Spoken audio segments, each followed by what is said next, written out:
दोस्तों UP TET का result आपका लंबे इंतजार के बाद आ चुका है और अब जो है मंथन चल रहा है सुपर टैट के ऊपर।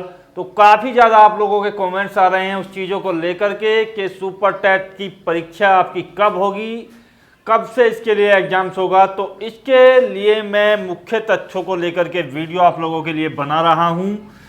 जो संभावित आवेदन की तिथि है और परीक्षा की संभावना है उसको लेकर के, साथ ही साथ आप लोगों को अभी से तैयारी में जुट जाना चाहिए, क्योंकि कहने मात्र को तो इसमें जो है 10 सब्जेक्ट आपसे पूछे जाते हैं, लेकिन ये जब 10 सब्जेक्ट जो पार्शियल डिवाइड किए जाएंगे तो लगभग 23 सब्जेक्ट आपको जो है इसमें तैयार करने होते हैं। जैसे यदि बात की जाए कि आपका जो सब्जेक्ट है विज्ञान इसमें रखा गया है, तो विज्ञान में फिर आपको जो है 4 पार्टों में डिवाइड किया जाएगा, चाहे आपका जो है फिजिक्स, केमिस्ट्री, बायोलॉजी हो या आपका फिर उसके साथ ही साथ गृह विज्ञान और होम साइंस। इस तरीके से जो है कहने को एक सब्जेक्ट है लेकिन उसमें से पार्ट कई होते हैं।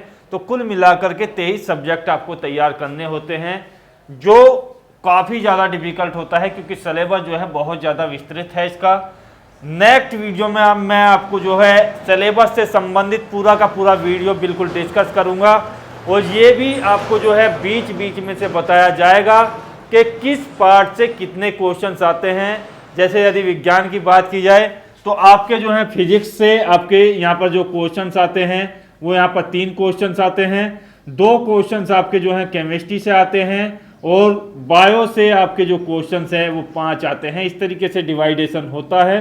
तो ये भी मैं आपको क्लियर करूंगा कि हिंदी के किस पार्ट से कितने क्वेश्चंस आएंगे, संस्कृत से कितने आएंगे, गणित से कितने आएंगे। तो यहाँ पर पहले मैं आपको बता दूं कि सुपर टैट आपका आने वाला है 2022 में निश्चित ही। अब इसके लिए आवेदन के बारे में, कट ऑफ के बारे में, एकेडमिक की काफ़ी ज़्यादा यहाँ पर जो है कमेंट्स आ रहे थे, क्या एकेडमिक हटाया जाएगा। जिस तरीके से छात्र जो है लगातार चयन आयोग को और सरकार को अपने द्वारा पत्र लिख रहे हैं कि एकेडमिक जो है इसमें अच्छा नहीं है, जिसके कारण योग्य शिक्षक जो है आगे नहीं पहुंच पा रहे हैं, तो एकेडमिक को यहाँ से समाप्त किया जाए। मुख्य मांग ये बीएड वाले अभ्यर्थियों की है, क्योंकि बीएड वालों का एकेडमिक स्कोर इतना अच्छा नहीं है जितना डीएलएड या बीटीसी वालों का है। तो यहाँ पर हो सकता है कि इसके बारे में क्या संभावना है। साथ ही साथ बीएड वालों के लिए जो है जिस तरीके से जोधपुर हाई कोर्ट का डिसीजन आया है कि राजस्थान के अंदर बीएड वाले प्राइमरी टीचर्स के लिए योग्य नहीं है, उसको देखते हुए यूपी में भी जो है याचिका डाली जा चुकी है और सुप्रीम कोर्ट में भी इसका केस चल रहा है। तो यहाँ से यदि बात की जाए बीएड वालों को, तो देखिएगा एनसीटीई जो आपकी टीचिंग के भर्ती के नियम बनाती है, टीचिंग में शिक्षक शिक्षा कैसे करता है वो नियम बनाती है, तो वो संस्था होती है नेशनल काउंसिल टीचर एजुकेशन। तो ये जो संस्था होती है इसके द्वारा 2018 में जो है बीएड को यहाँ पर घोषित किया गया था पीआरटी यानी कि प्राइमरी टीचर्स के लिए योग्य है। तो वो फिलहाल भी अपने नियम पर अड़ी हुई है और ये कहा जा रहा है कि बीएड वाले जो है इस भर्ती में योग्य हैं और कभी भी आपके बाहर नहीं होंगे एनसीटीई के अकॉर्डिंग। तो ये चीज़ें बिल्कुल क्लियर हैं। वहीं बीटीसी डीएलएड वालों की मांग है कि बीएड वालों को अन्य परीक्षाओं में भी मौके मिल जाते हैं, तो आप जो है इनको प्राइमरी से बाहर कर दीजिएगा, क्योंकि जिस तरीके से पहले प्राइमरी के लिए डीएलएड या बीटीसी वाले ही योग्य थे, उसी तरीके के नियमों का प्रावधान कीजिएगा और यहाँ पर ये बीएड को बाहर कराना चाहते हैं। तो काफ़ी ज़्यादा इनके बीच संघर्ष चल रहा है। तो मैं इनसे कहना चाहूँगा कि जो भी योग्य है वो आगे तक पहुँचे, चाहे आप डीएलएड वाले हो या बीएड वाले हो। तो आपसी झगड़े को निपटा करके जो है यदि आपको धरना ही करना है या संघर्ष ही करना है तो नई भर्ती के लिए कीजिएगा, उसमें पद बढ़ोतरी के लिए कीजिएगा, तो वहाँ आपको ज़्यादा बेनिफिट मिलेगा, क्योंकि झगड़े का कोई फ़ायदा नहीं है जब तक आपकी कोई वैकेंसी नहीं आएगी। तो यहाँ से सीधे तौर पर बात की जाए आपके लिए सुपर टीईटी की, तो सुपर टीईटी के लिए देखिएगा जो संभावित आवेदन है, जैसा कि आप लोगों ने यूपी टैट के इंतजार के बाद इसका जो अब प्रोग्रेस है वो पीएनपी करेगा, क्योंकि उसके बाद आपकी कोई भी परीक्षा इसकी नहीं है। अभी फिलहाल की कंडीशन में डीएलएड के एग्जाम्स जो है पीएनपी करा रहा है, उसके बाद आपकी जो आवेदन की प्रक्रिया है वो शुरू होगी। तो कुल मिलाकर के कहने का मतलब ये है कि मई 2022 में आपको इसके लिए ऑनलाइन फॉर्म देखने को मिल सकते हैं। ऑनलाइन फॉर्म आपके मई 2022 में मिल सकते हैं और आपका जो एग्जाम्स है वो जुलाई 2022 में आपका हो सकता है सुपर टेट। सुपर टेट इसको इसलिए कहा जाता है क्योंकि जो कैंडिडेट टीईटी क्वालिफाई होते हैं उनको ही इसमें आगे के लिए आवेदन का मौका दिया जाता है, इसलिए इसको सुपर टेट कहा जाता है। सुपर टेट में आपको यदि आवेदन करना है तो देखिएगा आपके पास 3 कंडीशंस जो है मोस्टली होनी चाहिए। क्वालिफिकेशंस के बारे में मैं नहीं बता रहा हूं क्योंकि क्वालिफिकेशंस आप सभी लोग जानते ही होंगे। तो इसमें आपके पास होना चाहिए सीटीईटी या यूपीटीईटी आपका होना चाहिए क्वालिफाई लेवल 1 का। तो लेवल 1 का सीटीईटी या यूपीटीईटी आपके पास क्वालिफाई होना चाहिए।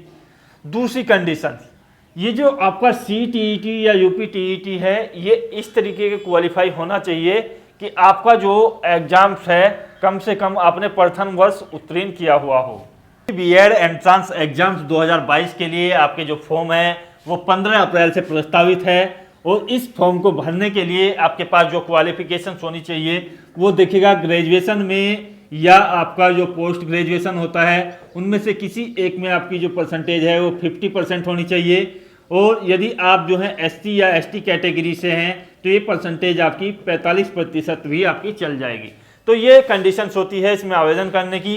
अपीयरिंग स्टूडेंट्स इसमें आवेदन करने के लिए योग्य हैं, यानी कि जो अंतिम वर्ष में पढ़ रहे हैं ग्रेजुएशन के वो लोग इसमें आवेदन कर सकते हैं।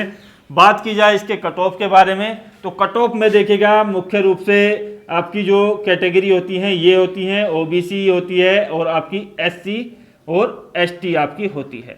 एससी के इक्वल ही आपकी जो है पीएच की कट ऑफ बनती है।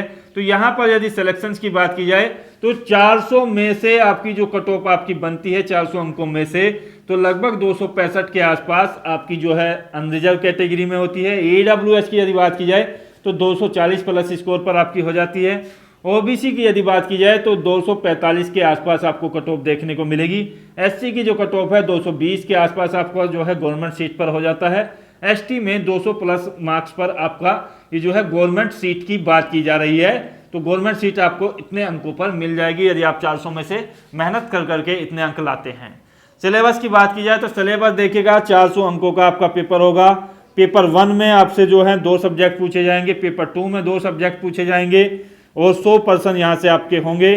50% आपकी जो है भाषा से होंगे। भाषा का मतलब ये है 3 भाषा होंगी आपकी जो है इसमें हिंदी और इंग्लिश और उर्दू, तीनों में से कोई सी एक आपके पास होनी चाहिए। उसके 50 क्वेश्चन होंगे।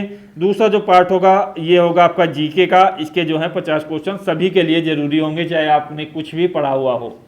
इसमें रीजनिंग के आपके जो हैं यहाँ पर क्वेश्चंस होंगे, रीजनिंग के 50 क्वेश्चंस होंगे और ये जो है आपको प्रत्येक क्वेश्चन जो है 2 अंक का होगा, यानी कि एक पर्सन आपका 2 अंक का होगा। इस तरीके से 100 क्वेश्चन पहले पार्ट से, 100 क्वेश्चन आपके दूसरे पार्ट से पूछे जाएंगे।